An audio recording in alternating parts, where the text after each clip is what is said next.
Sud Radio, les clés d'une vie, Jacques Pessis. Les clés d'une vie, celle de mon invité. Comédien et musicien, il n'a jamais cessé d'improviser à la ville comme à la scène. 15 ans après sa disparition, vous avez décidé de remettre de l'ordre dans tout cela en consacrant une biographie à l'homme de votre vie, Darry Cole. Bonjour, Rolande Darricot-Caïs. Bonjour, Jacques Pessis. Alors, vous publiez donc Darry Cole par ceux qui l'ont aimé. C'est un livre qui est une biographie, la première biographie de celui qui a été votre mari pendant des années, pendant 40 ans. Et c'est aux éditions Rive Neuve. Et c'est vrai que Darry Cole, tout le monde le connaît, personne ne le connaît. Oui, alors, je tiens beaucoup à dire que c'est une biographie. Ça paraît très curieux qu'au bout de 15 ans, ça soit son épouse qui fasse une biographie, mais voilà, c'est comme ça. Darry a été un peu oublié depuis 15 ans, alors qu'il a été très aimé, vraiment, de beaucoup de générations.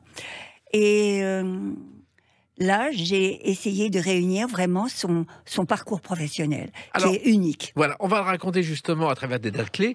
C'est le principe de l'émission. La première que j'ai trouvée, Rolande Darricot, c'est le 1er janvier 1955.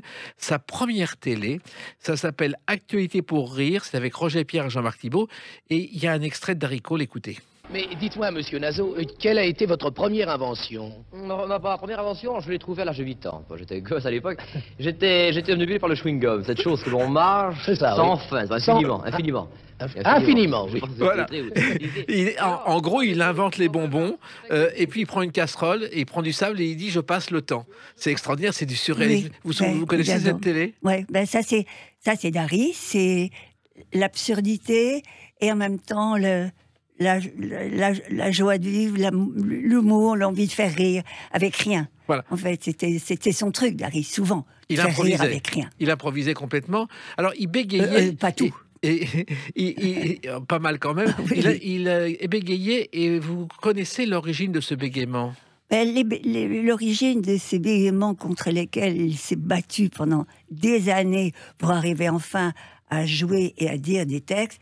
D'ailleurs, il a dit, je vais être honnête avec les gens qui viennent me voir, ils payent pour entendre tout le texte. Donc, je vais apprendre à dire tout le texte. Mais ce qui était terrible, c'est que ce bégaiement que je crois, il a attrapé étant jeune par une peur. Alors, il y a plein d'histoires différentes. Une nounou qui l'aurait suspendu par les pieds pour le punir. Et du coup, il a eu le vertige et il a eu voilà. Il y a plein de versions.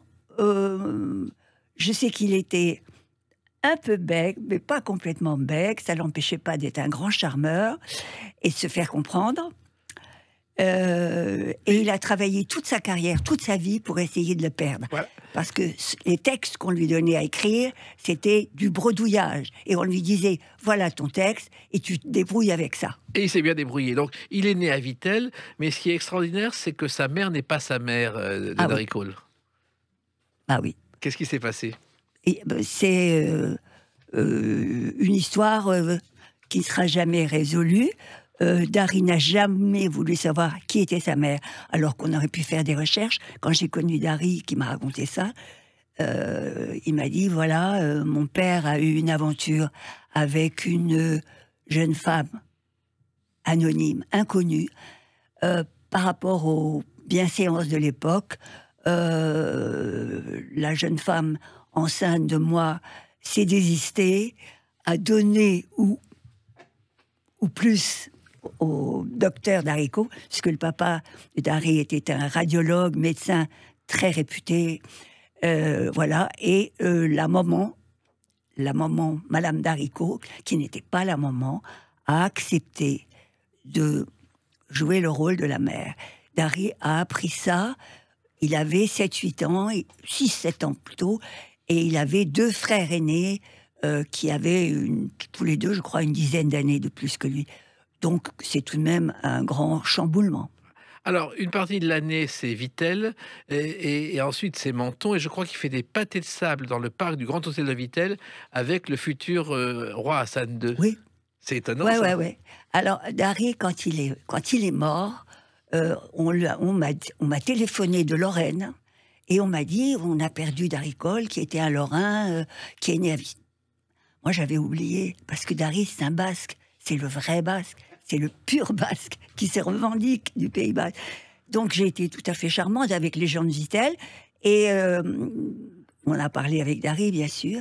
Et c'est vrai qu'il a gardé. D'abord, il a connu le roi du Maroc. Ils ont fait des pâtés de sable dans le parc du Grand Hôtel de Vitel. Et à la suite de ça, pendant des années, jusqu'à ce qu'on se connaisse, Darry et moi, les sœurs du roi, Darry était invité à la cour du roi de Casa, de Rabat, à des grandes fêtes. Et évidemment, Darry et moi, on avait très peur, on ne voulait pas y aller, parce qu'il fallait des robes du soir, il fallait des trucs. Darry, vous l'avez connu, Darry, c'était pas le genre à aller dans des soirées très mondaines. Voilà. Donc, il a gardé des très bonnes relations avec le roi du Maroc. Et l'été, il est à Menton, parce que son père travaille aussi à Menton. Oui, mais ça, il était très petit. Alors, on l'a fichu chez les Jésuites, en Italie, à la frontière de Menton. Et là, il a vécu... il était enfant de chœur. Je crois qu'il avait un tel amour de la vie, ça l'a amusé énormément. Oui, parce qu'il a découvert la musique, finalement, et les orgues. Oui, mais il a aussi découvert la musique à travers son frère aîné, qui était un très bon musicien, qui s'appelait Pierre d'Arc. Oui. Vous savez ça, voilà, qui a été chef des chœurs à l'opéra, qui était un très bon musicien. Mais quand il est venu à Paris, 10 ans après, à la fin de la guerre, il a choisi de faire de la musique parce qu'il s'est dit, le conservatoire, c'est mix, il y aura des filles, et en même temps, je ferai de la musique. Voilà. Il va au conservatoire, je crois, de Paris, rue de Madrid, et il est à peu près en même temps qu'un jeune prodige musicien qui fait aussi le conservatoire, qui est un certain Gilbert Bécaud.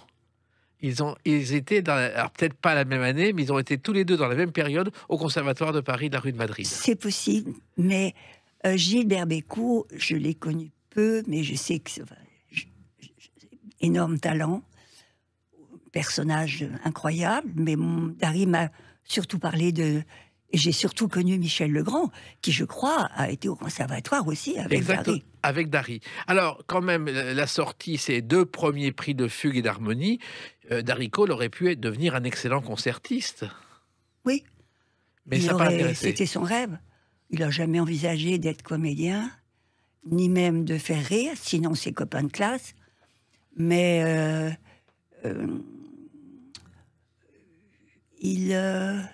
c'était un garçon qui était excessivement émotif et considéré comme vraiment un remarquable pianiste, avec un toucher exceptionnel, une sensibilité mélodieuse, un toucher unique.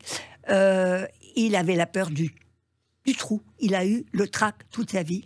Le trac pour la comédie, mais le trac aussi de jouer, de s'attaquer à un concerto. Voilà. Et dans ses examens, pour avoir le premier prix d'interprétation, il a bloqué à un moment. Il bloquait. Alors, il a été repéré par Jacques Kennedy, qui dirige à l'époque le théâtre des Trois Baudets. Ouais. Les Trois Baudets vient des Deux Ânes, parce qu'il y a eu les Deux Ânes et les Trois Baudets, c'était un clin d'œil. Ouais. Et là, il va devenir le pianiste qui va accompagner les chanteurs débutants sur cette petite scène. Et il a accompagné tous les chanteurs de l'époque, de Brassens à Aznavour, Patachou, Bécaud, Catherine Sauvage, Jacqueline François. Alors on peut remonter encore plus loin. Je crois que peut-être il a même accompagné Luis Mariano. Mais tout à fait anonymement. Et personne ne le remarquait sur scène jusqu'au jour, Jusqu'au jour où, voilà. Je crois que Robert Lamoureux, qui était sur scène, un jour est en retard. Oui, Lamoureux est en retard et Darry est au piano. Et c'est la panique à bord. On me dit à Darry, tu remplis voilà, Robert est en retard, etc. Darry, un peu paniqué, tout, commence à dire, écoutez, je suis désolé, Robert Lamoureux est en retard. Bon, il a dû bégayer, il a dû en rajouter. Il y a eu un rire, et voilà. Et puis, sa carrière, il a fait exploser la salle. Et le lendemain, on demandait à Dari de recommencer. Oui, donc et là, il s'est amusé, là, Dari. Oui, parce qu'à l'époque, il était pianiste, il adorait ça, mais en même temps, il commençait à improviser totalement ses sketchs, alors que Robert Lamoureux, c'était la rigueur totale.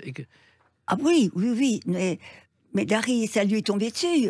Robert, c'était un auteur, il écrivait, donc il écrivait. Dari, c'était dans la vie. Vous l'avez connu, Jacques. Il n'avait pas besoin de texte pour faire rire. Il rentrait dans une pièce, il faisait rire. Il n'avait rien fait, il faisait pas le clown, jamais. Il avait une présence, un magnétisme, il avait quelque chose qui dépassait, qui était enchanteur, les gens avaient le sourire quand on le voyait. Il y avait quelque chose de magique chez Dari.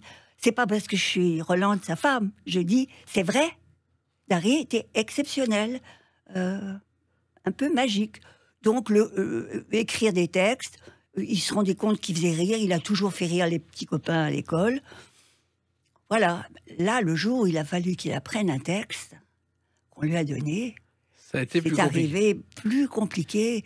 Et on va en reparler justement, et on va évoquer une autre date importante dans la carrière de Dari Cole, le 8 février 1957. A tout de suite sur Sud Radio avec Rolande Darico-Callis pour parler de Dari Cole. Sud Radio, les clés d'une vie, Jacques Pessis. Sud Radio, les clés d'une vie, nous évoquons aujourd'hui Dari Cole avec Rolande Darico-Callis, sa femme, et ce livre, Dari Cole par ceux qui l'ont aimé, aux éditions Rive Neuve. Et donc, une date importante dans sa carrière, c'est le 8 février 1957, c'est-à-dire que Dari Cole, votre mari, ce jour-là est dans un film qui sort, qui s'appelle Assassin et voleur de Sacha Guitry. Et ouais. ça a été un tournant. Oui. Dari était très copain, évidemment, avec Roger Pierre, Jean-Marc Thibault, toute cette bande de comédiens drôles qui étaient charmeurs, un peu fous. Et c'était une bande de copains. Dari était le pianiste. Et puis, Sacha Guitry a entendu parler, d'abord Roger Pierre et Jean-Marc Thibault. Il avait l'idée de faire un film drôle. Et il entend parler d'un personnage ahuri, frisotté, bégayant, mais qui, paraît-il, avait un talent, quelque chose. Guitry est venu et il a engagé Dari il lui a écrit un rôle d'un témoin dans un procès. Et le mec arrive, il se trompe de procès, et voilà. Guitry a donné le texte à Dari, je crois, 2 jours avant, un texte assez long, un monologue, puisqu'il était à la barre, et Dari a paniqué complètement. Chez lui, il a revu le texte, il a bu un coup, il a revu son truc, il a arrangé le coup, il a un peu réécrit le texte, il est arrivé, il a dit à Guitry, maître, j'ai préparé un petit truc, voilà, parce que j'ai eu peur de ne pas savoir le texte. Ça vous ennuierait qu'on fasse une première prise? Si ça marche pas, après, je dirai votre texte. Et Guitry, amusé, a dit OK à l'équipe technique. Dari s'est lancé et Guitry a fait un clap de fin et a dit bravo monsieur. Et il a dit à l'équipe technique, on paye ce jeune homme et c'est parfait. Et ils n'ont jamais refait la prise. Voilà. Et d'ailleurs, on va écouter un extrait de ce monologue. Oui, j'aurais de dire la vérité, toute la vérité, rien que la vérité. Levez la main droite, dites je le jure. Ça y est, c'était fatal. Ça. Où qu'on aille, on est toujours été de la même façon. Ça, Qu'est-ce que vous dites? Je dis où qu'on... Faudra réparer ça, hein. Ça c'est pas possible, ça. Je dis qu'où qu'on aille, on est traité de la même façon. C'est fou, vous prenez le métro, vous avez votre ticket? Voyez-vous, la suspicion, comme si on était un homme à prendre le métro sans avoir de ticket. Voilà, c'est un monologue de 4 minutes totalement délirant qui est dans ce film. D'ailleurs, il y avait aussi Jean Poiret et Michel Serrault. Oui. Et lorsque Sacha Guitry a téléphoné un matin à Jean Poiret pour lui proposer le rôle, à 9h du matin, Poiret, croyant que c'était un imitateur Jean Valton, a raccroché au nez 3 fois de suite à Guitry avant d'accepter le rôle. Mais je pense que Dari Cole était surpris aussi d'être choisi par Guitry. Oui, évidemment, Guitry avait... il était le maître, le seigneur, c'était un honneur pour ces jeunes fantaisistes d'être pris par le seigneur Guitry, qui était âgé déjà. Et il a rejoué dans un autre film qui s'appelait Les Trois font la paire, avec Michel Simon. Darry Cole est aussi à l'affiche. Ouais. Et à un moment pendant le tournage, Michel Simon dit écoutez, on va s'arrêter 5 minutes, j'ai une course à faire. Il emmène Darry Cole dans une maison close en disant c'est moi qui offre aujourd'hui. Et Darry Cole s'est retrouvé dans une maison close avec Michel Simon entre deux tournages de Guitry. Ça, c'est possible. Ah alors, oui, c'est ça, vrai. alors ça, Darry me l'a pas dit. Voilà. Voilà, mais Darry était très, très discret sur sa carrière. Quand je l'ai connu, c'est plus tard, hein, j'ai dit, mais tu sais que je sors du conservatoire, je connais pas tes films, je connais pas bien. Il m'a dit, tu ne paies rien, j'ai fait que des navets. On va en reparler. Et donc, il a vu Guitry aussi chez lui. Il s'est allongé à côté de lui sur son Ouais. lit. Qu'est-ce que c'est que cette Ils histoire? étaient devenus copains. Guitry était malade, fatigué, et il recevait Darry chez lui. Et Darry arrivait avec sa petite bouteille de... À l'époque, je ne sais pas s'il buvait déjà du berger, peut-être Ouais, pas. ouais. Enfin, tout de même, comme il avait très peur de Guitry, il était impressionné par Guitry. Mais il bavardait, il délirait, il riait. Je crois que Guitry était vraiment un bon client. Et à un moment donné, Darry, il a dû dire une bêtise. Il s'est assis à côté du lit et il est tombé dans ses bras. Il s'est allongé à côté de Guitry. Et pour Darry, c'était la plus grande réussite professionnelle. Alors, il faut savoir que vous vous appelez Roland Darrico, car le vrai nom de Darry Cole, c'est André Darrico. Et le pseudonyme vient de son amour pour les États-Unis et pour un acteur qui s'appelait Daniquet, je crois. Oui. Alors là, est-ce que les gens se rappellent d'Anniquet? Moi-même, j'ai connu Daniquet quand j'étais jeune. C'était vraiment une énorme star. Il a disparu. Mais Pierre Richard dit toujours que c'est en voyant un film de Daniquet qu'il a vraiment décidé qu'il ferait carrière. Ça correspondait exactement à ce qu'il cherchait. C'est Daniquet possible, était mais une- n'importe comment, Pierre Richard, il ne le dira pas, mais c'est tout de même lui qui a pris la suite de Darry Cole. Voilà, exactement.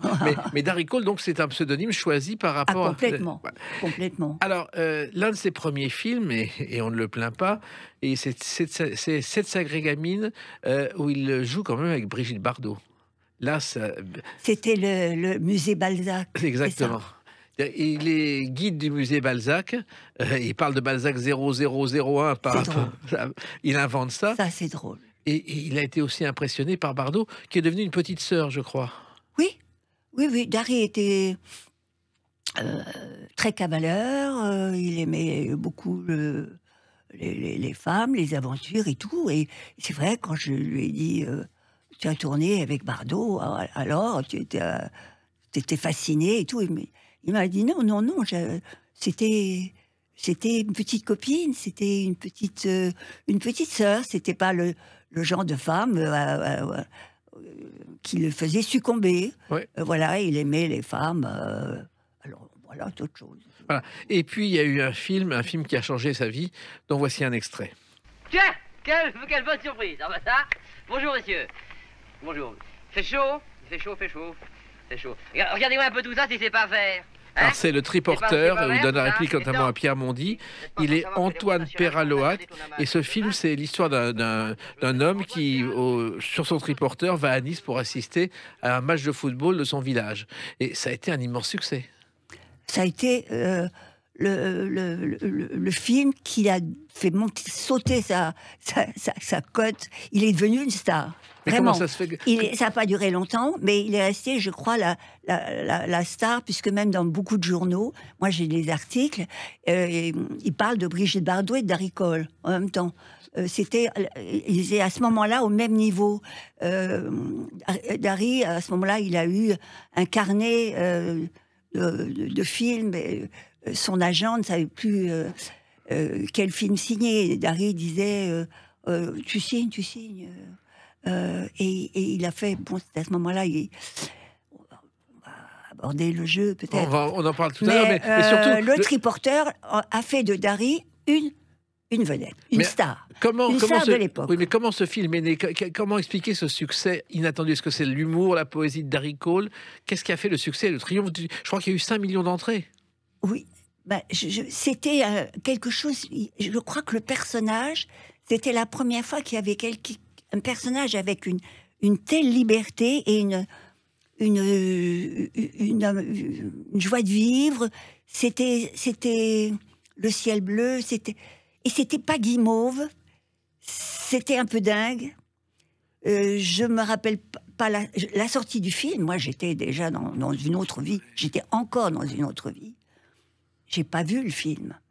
J'ai entendu ce qu'on disait du film. Tout le monde allait voir le triporteur. Oui, et même Godard, qui était quand même pas un grand fantaisiste, a écrit dans les cahiers du cinéma, Darry Cole, il a une idée éblouissante d'ingéniosité poétique. C'est un compliment dans les cahiers et il du en a cinéma. fait d'autres d'ailleurs, Ouais. sur Darry, plus tard.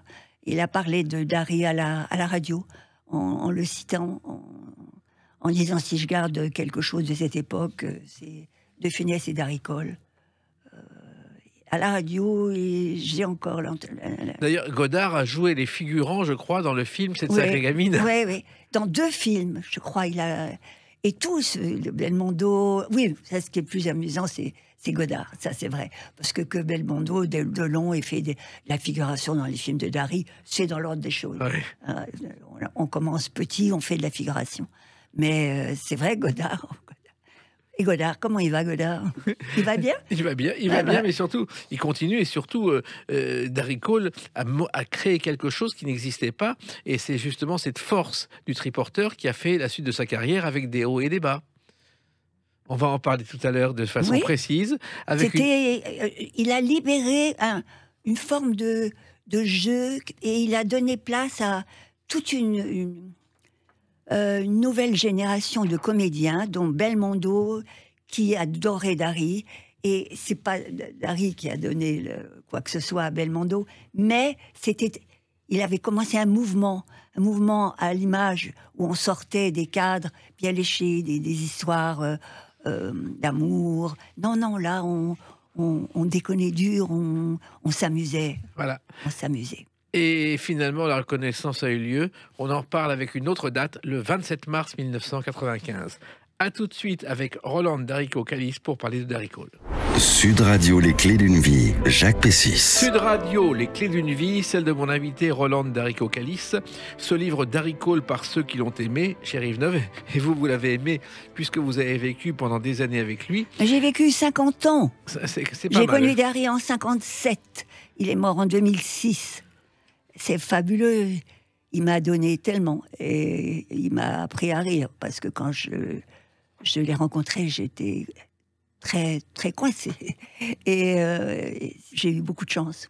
Alors, on revient à une date qui est une date importante dans la carrière de Darry Cole.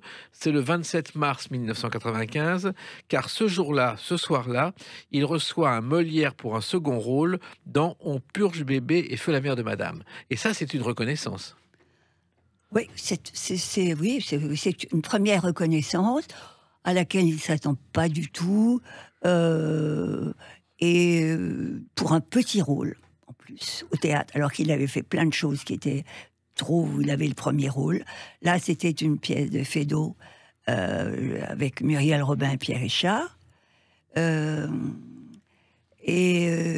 jouait le rôle... Il joue un tout petit rôle. Un petit rôle, oui. Bah, bien sûr. Mais moi, je me rappelle, le jour de la Générale, il y avait vraiment tout Paris. Bernard Murat avait fait venir tout Paris, parce que c'était une affiche extraordinaire. Pierre Richard, Muriel Robin, Darry Cole dans un petit rôle. Et c'est vrai que Darry,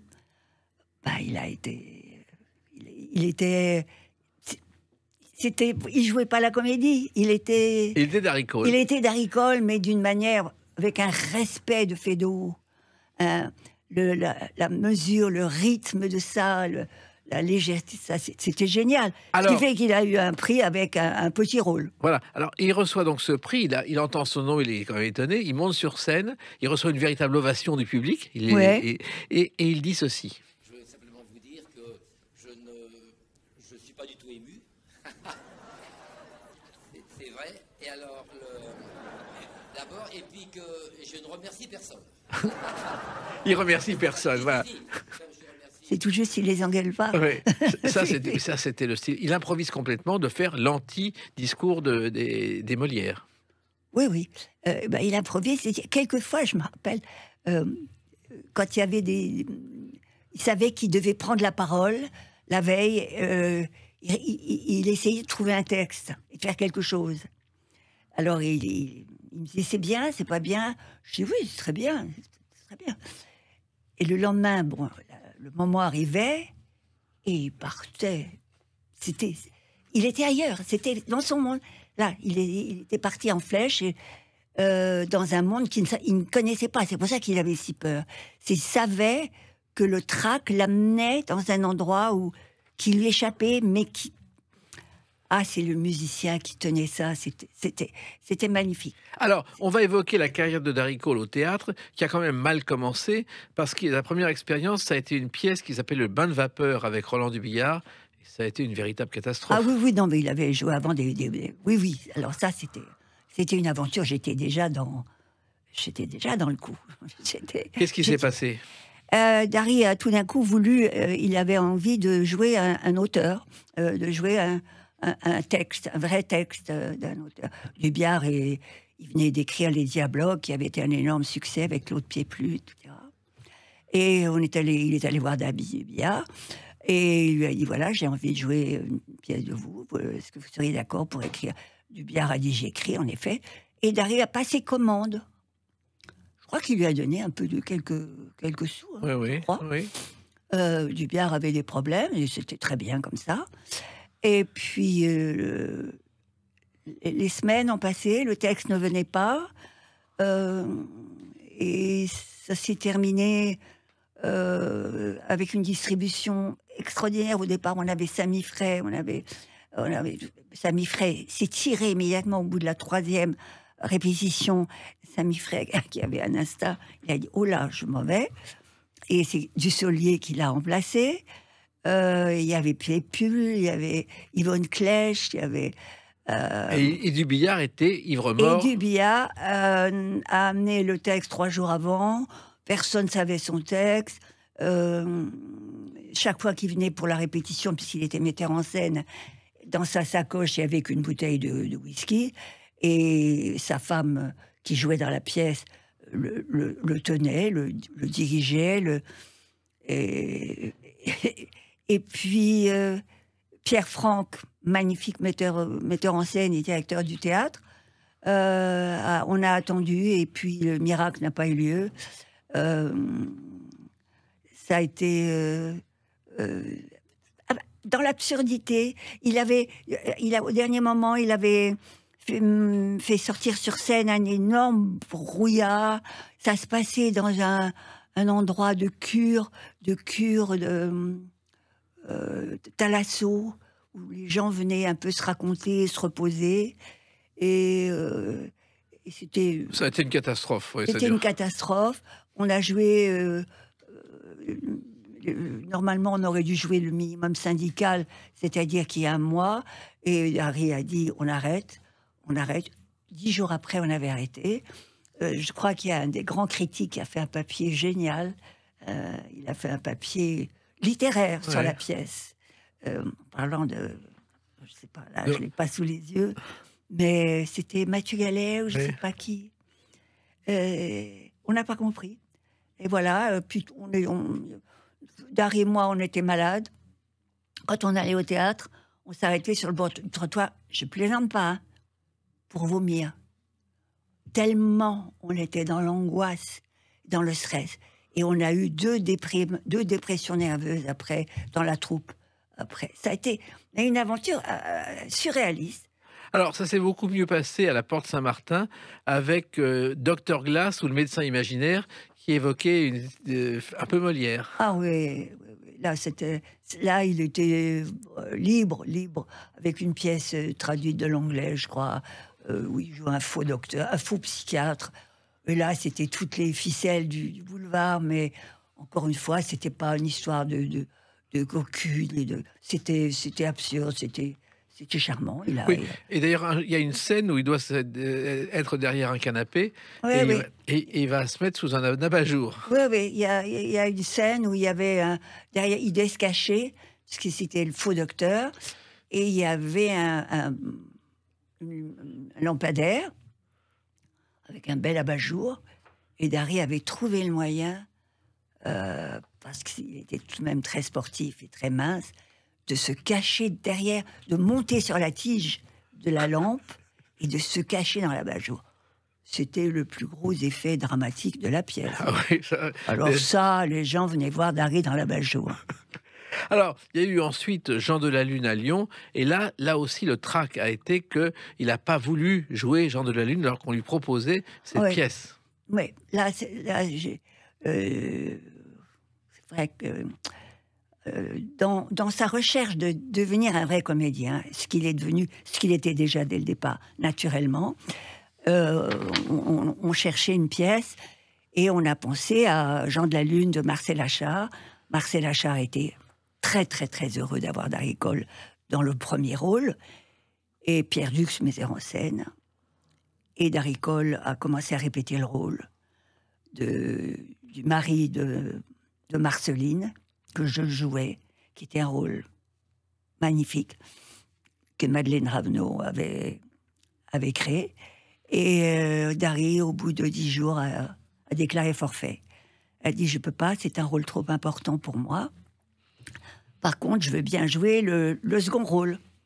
Le second rôle. Alors, il se trouve que cette pièce, on l'a un peu oubliée aujourd'hui, elle a été jouée dans le monde entier. Marcel Achard, on l'a un peu oublié. Il y a 40 000 représentations répertoriées pour Jean de la Lune. C'est énorme, 40 000. Oui, on a fait un film, je crois. Bien sûr, et il faudrait qu'on retrouve cette pièce. Et puis, bon, ça a continué, parce qu'il a eu un César du meilleur second rôle, il ne faut pas l'oublier, avec Pas sur la bouche de René, qui est un film qui a marqué aussi l'esprit. Oui, alors, mais Dari, c'était un des derniers films qu'il a tourné. Et il a reçu. Dari avait déjà avait eu des problèmes de santé. Il était vaillant, mais il a reçu un coup de téléphone de René qui lui a proposé ça. Évidemment, Dari a encaissé cette proposition. Et puis, il lui a dit, je chante faux, enfin, j'ai rien du tout qui peut correspondre, j'aime pas les travelots, j'aime pas les travestis, j'aime pas, voilà, mais je vais le faire parce que c'est vous. Et il a joué ce personnage de Madame Foin, qui est une concierge qui regarde par le trou de la serrure, et il a chanté, mais à sa manière. Et il a eu un deuxième... Qu'est-ce qu'il a eu? Un César. Et il a eu un César. C'est incroyable. C'est génial, c'est génial. Et René a dit des choses tellement jolies sur Dari. Alors, il faut aussi savoir qu'il a tourné avec beaucoup d'autres, notamment avec Jean-Yann. Jean-Yann était très proche de lui. Ils ont tourné notamment 2 heures moins le quart avant Jésus-Christ. Oui. Vous avez connu Coluche. Hein? Vous avez aussi connu Coluche à cette occasion. Coluche est devenu quelqu'un avec qui... Coluche était un ami. Ouais. Coluche a été un ami. On est allé le voir à un de ses concerts, un de ses théâtres du gymnase. Oui. On est allé dans la loge. Et évidemment, quand Coluche a vu Dari, ouais, il lui a dit, tu viens demain dîner chez moi. Il ne se connaissait pas. Et on est devenu... vous avez connu Coluche. Bien sûr. Quand il aimait quelqu'un, sa maison, sa porte était ouverte. Et c'était, voilà, c'était le frère aîné et adoré. Et Coluche est venu à la maison. Il est venu dîner. Après, tout s'est démêlé avec... quand il avait dit que peut-être qu'il voulait se présenter à l'élection. Se présenterait à l'élection. Tous ses amis se sont éloignés. Et un jour, on l'avait rencontré, il avait dit, tu vois... mes amis, maintenant, j'ai reçu tout le monde, enfin, tout le monde du spectacle. Personne ne m'invite à dîner. Et évidemment, le lendemain, Coluche était à la maison, et on était tous les 4 avec sa compagne de l'époque, la grande Alexandra, et on a eu un dîner à la maison, tous les 4, qui était, je me souviendrai toujours. J'aimais énormément Coluche, et Dari aussi. Voilà, ça c'est... Et puis il y a eu un film qui n'a eu aucun succès et qui est pourtant un film qui serait dans l'actualité aujourd'hui, c'est Touche pas à la femme blanche de Marco Ferreri, où Dari Cole a joué. Oui. Car ce film, c'est le racisme, c'est tout ce qui se passe aujourd'hui. Oui, c'est un film prémonitoire extraordinaire. Oui. Extraordinaire. Moi, je crois qu'à l'époque, j'avais pas compris du tout le symbole de l'histoire et j'avais peut-être même pas lu le scénario, mais ce film... Il faut le revoir faut le revoir aujourd'hui en le mettant dans le contexte de l'époque. Ah oui, oui, c'était extraordinaire. C'était le racisme, c'était l'invasion des émigrés, et c'était les Indiens. Voilà. Les Indiens qui envahissaient Paris. Puisque la scène se passait dans le trou des Halles, qui était en pleine reconstruction. Voilà. Et Darry jouait un affreux réempailleur militaire. Je ne sais pas ce qu'il faisait. C'était un personnage épouvantable, un tyran, et qui était si drôle. C'est fou. oui, et ce film a été un échec, alors qu'il sortirait aujourd'hui, ce serait un succès. On va continuer à parler de Darry Cole avec une autre date importante, le 2 décembre 2021. A tout de suite sur Sud Radio avec Roland Darrico-Callis pour parler de Darry Cole. Sud Radio, les clés d'une vie, Jacques Pessis. Sud Radio, les clés d'une vie. Aujourd'hui, on parle de Darry Cole avec le livre de Roland Darrico-Callis, qui a été sa femme pendant 50 ans. Darry Cole par ceux qui l'ont aimé, chez Rive-Neuve. Première biographie de Darry Cole que vous avez jugée nécessaire. Oui, je l'ai trouvé nécessaire parce que chaque fois que j'allais dans une librairie, j'allais dans le coin théâtre, cinéma, et jamais je voyais un Darry Cole. Je cherchais, mais c'est pas possible. Darry, il a sa place. Je voyais des biographies de personnalités du spectacle qui étaient moins représentatives que Darry, moins importantes. Bon. Et voilà. Et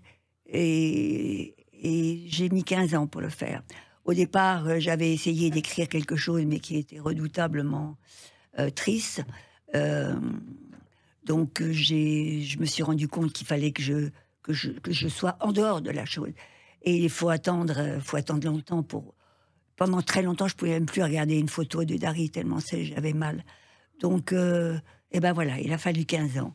Et ce livre, vous le racontez, et vous avez aussi demandé à des amis de Darry Cole, Claude Lelouch, Édouard Baird, et même Christophe, Oui. de le raconter, car Christophe était incroyable. un grand ami secret de Darry. Il s'adorait. Et Christophe, je suis allée le voir juste avant. Enfin bon, il est parti aussi. Mais ils partaient tous les deux. Ils allaient comme ça, à la foire à Neuneu. Et ça, c'était leur promenade préférée. Et Darry, qui avait le vertige, ne voulait jamais monter dans les grands... les montagnes russes, oui. Et il disait, Christophe, tu y vas. Et le plus grand bonheur de Darry, c'était de voir Christophe s'envoler dans les voltigeurs. Et Darry regardait. Ils étaient comme deux gamins. Je crois qu'ils prenaient des barbes à papa. Je crois que... Et les voitures auto-tamponneuses. Enfin, ils ont fait vraiment des virées.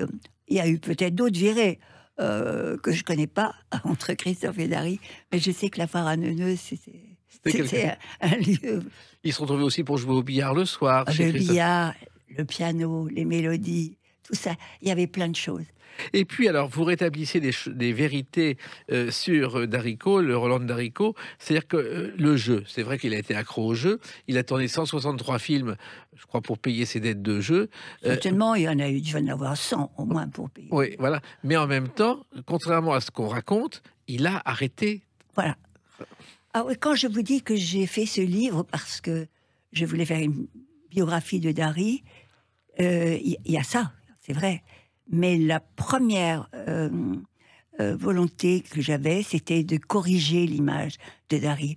Parce que quand je parlais de Darry Cole, ah oui, le joueur, le flambeur. Et je savais que c'était faux. Je savais que Darry avait témoigné, avait dit qu'il avait arrêté le jeu. J'ai été un peu pour quelque chose. Il l'a bien précisé. Et quand je l'ai connu, il avait 30 ans. 33 ans. À 35 ans, il ne jouait plus. Alors qu'il avait perdu des fortunes au casino. Ah, il avait perdu tout ce qu'il avait gagné avant le triporteur. Et il avait à régler le divorce avec sa première femme, qui était une dame, une musicienne, qu'il a épousée quand Darry avait 19 ans. Et que cette personne avait je crois, pratiquement 40 ans. Oui. Mais c'était une belle histoire. Mais évidemment, elle s'est arrêtée et Dari a dû payer une pension alimentaire très haute. Donc, il a payé de la pension, il a payé ses dettes de jeu. Et quand je l'ai connu, les gens de métier m'ont dit, Dari Cole, si tu veux faire une carrière, Dari, il est en chute libre là maintenant. Mais pour moi, Dari, il est toujours resté très haut. Oui, il a tourné avec les plus grands. Il a tourné d'ailleurs avec Jean Gabin, Bien sûr. Archimède le Clochard. Bien sûr, il s'entendait très bien avec Gabin. Il s'entendait. Mais les gens l'aimaient. Il était. Voilà. Il avait. C'était quelqu'un de positif, mais c'était quelqu'un de poétique. C'était quelqu'un Voilà. de. Mais il y a aussi Belmondo. Il a tourné avec oui. Belmondo, Dari Cole, Les Tribulations d'un Chinois en Chine. Il y a eu le tournage et il y a eu la fête parce que Belmondo et lui se sont beaucoup amusés. Oh oui. Moi, je suis partie avec eux en Thaïlande et à Bangkok. Et c'était l'arrivée de. C'était l'arrivée d'Ursula Andress à l'époque. Ils ne se connaissaient pas encore. Ursula Andress, elle est arrivée d'Italie et pour jouer ce rôle auprès de Belmondo. Et Belmondo et Dari sont allés à l'aéroport pour la recevoir à Bangkok, à Hong Kong. Et Ursula Andress est sortie sublime en haut de l'échelle. Et Dari a galopé et monté les marches et l'a embrassé sur la bouche. Alors que Belmondo était en bas, évidemment, toute la troupe sait ce qu'a fait. Et que Ursula c'était un amour, elle était très marrante. Mais voilà, à Hong Kong, ça a été de la folie. Oui, folie. Et d'ailleurs, la liaison entre Ursula Andress et Belmondo est née à cette occasion. Ah oui, complètement. Et elle est rentrée dans l'histoire. Complètement, voilà. Et le film n'était pas... Voilà, mais il y avait des beaux paysages. Et alors, il y a aussi Michel Legrand, avec qui il a beaucoup ri. Je crois qu'ils avaient un jeu ensemble. Ils jouaient au 421, celui qui devait accompagner Armand Mestral, un chanteur d'opérette et d'opéra, qui était avec eux en tournée. C'est vrai, oui. Oui, ils en reparlaient beaucoup tous les deux parce qu'ils ont dû s'amuser. Ils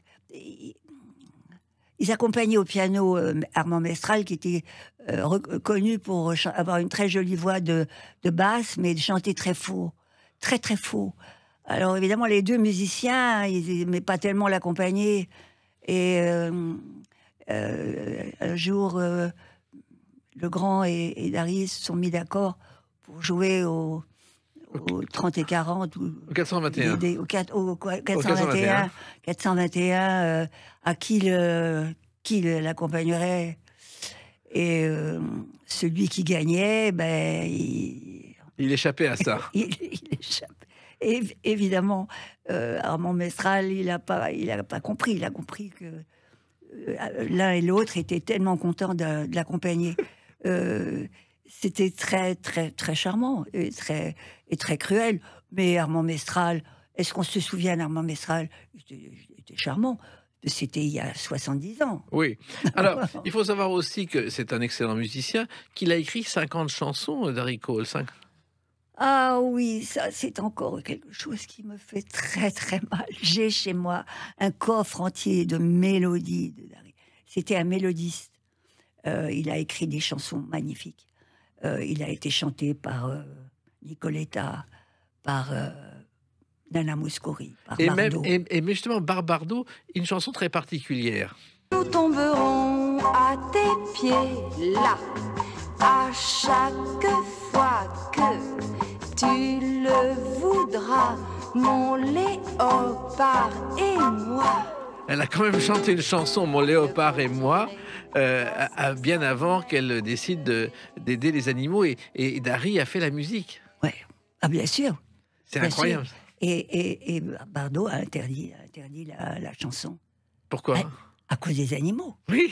Elle a refusé, elle a interdit qu'on la passe. Voilà. Et bien là, elle est passée à la radio, parce qu'elle existe sur YouTube, cette chanson. Oui, elle existe sur YouTube. En tout cas, voilà, il n'y a pas de droit d'auteur, il n'y a plus de... Elle passe pratiquement pas, elle n'est pas connue, cette chanson. C'est irrésistible. Et Nicoletta, il a eu un prix pour une très belle chanson qui s'appelait Les Vertes Collines. Par Frida Bocara. Ouais.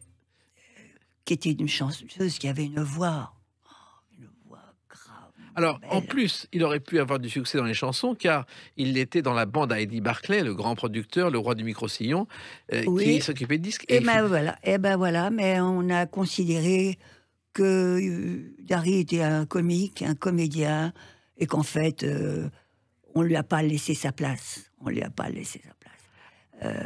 C'était il y avait les compositeurs, il était très aimé. Voilà, tu as beaucoup de talent, on t'aime, tu es une vedette, mais tu vas pas en plus être un compositeur. Voilà. Il y a quand même ça. Il a été empêché. Et comme Dari était tout sauf un combinard, il aimait la vie avant tout, il aimait tellement de choses que la carrière pour lui, c'était après sa vie privée. Voilà. Et alors, il se trouve que les fêtes de Barclay que vous avez vécues, c'est une époque qu'on a un peu oubliée, mais qui est mythique. Chaque fois qu'il y avait un mariage d'Eddie Barclay, on mettait un costume blanc ou une robe blanche. Il n'y avait plus un costume blanc dans Paris. Et là aussi, c'était des fêtes permanentes. Ah oui, ça, l'époque d'Eddie, c'était une époque qu'on ne reverra plus. Ça, c'est sûr qu'on l'a connu, on l'a vécu beaucoup. On était vraiment dans le cercle très intime d'Eddie Barclay, qui était un grand seigneur et qui était très aimé, et qui a apporté beaucoup au monde de la chanson, qui aimait les artistes énormément. Et qui faisait des fêtes somptueuses. Oui. Et ces mariages, bon, c'est toujours une fête somptueuse. Et un jour, Francis Blanche envoie 2 télégrammes avant le mariage. Il dit: je ne pourrai pas être là, mais je serai là la prochaine fois, ou je serai là comme d'habitude.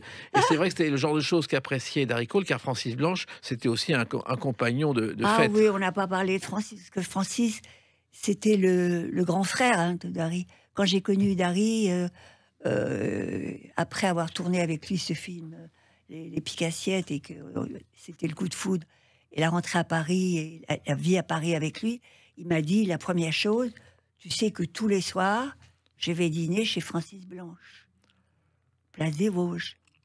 Je dis: attends, c'est une blague? Pas tous les soirs. Ah si, tous les soirs. C'était sa pension de famille.